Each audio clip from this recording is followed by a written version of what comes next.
Hey y'all, this is Pastor Althea. Thank you so much for clicking that link. This year, we're going on a journey to growth. I'm committed to helping non Christians become Christians and the curious to come in closer, and for those that are Christians to grow stronger in their faith this year. This is strong Christians, weak Christians, people that kind of don't know where they at. They just know, I got to do this better than I'm doing it.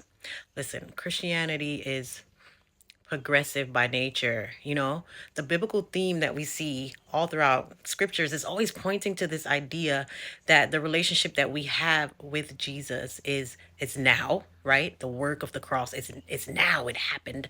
And it's futuristic. Like, we know that we are eternal beings, and so the new creation has started, and we're living that out right here, right now.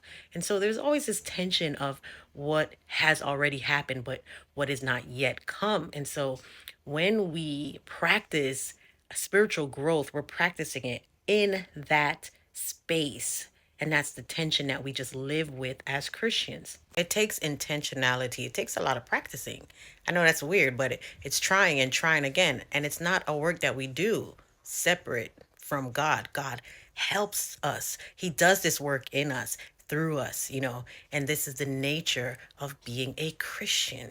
So, what we never want is to become stagnant, stuck, because the progressive nature of Christianity means we keep it moving. So if you ever find yourself not moving, you know that something is not right. Now, please don't misunderstand. I'm not talking about just going to get busy and doing a bunch of works trying to make God love you or like you, or thinking, oh, this is what's going to make God happy. No, I'm talking about a sincere change that has happened in your life and a yielding to your own self, and now allowing God to live through you.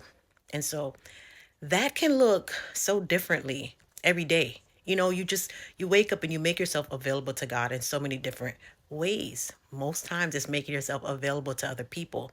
And so when we are at a place when we're learning what God says, and we're learning how to operate in God's world as God's representatives, then we are most effective. And it's not only about going out and doing great things for God's kingdom. It's about relishing in this glory, this joy of knowing Jesus, enjoying him, enjoying this relationship with him. So if you find yourself not having that kind of response and relationship, we want to change that. We got to reorganize. We got to have renewal, spiritual renewal.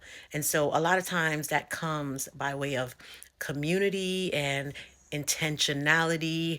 And I know that seems like it just sucks the spiritual spontaneity out of it, but spiritual formation and spiritual practices can be actually very helpful to believers. And so this year, we are going to intentionally grow our faith by practicing biblical truths. And I'm asking you to join this community, subscribe to this channel, right? Because this is where we're going to be equipping you with scriptures and testimonies from other people that are on this journey, and just all the things that helps to keep us sharpened. This is what the Bible means when it says iron sharpens iron. Christianity is lived out experientially, personally, but there is a communal nature to being a Christian. We live this out with our brothers and sisters. And so we want to hold each other accountable, and we want to meet here in this community this year. The goal is to look back and say, I've grown. Look at me, I've grown. And so let's do that together. Hit that subscribe button, follow us, stay connected with us, and let's see each other grow spiritually this year.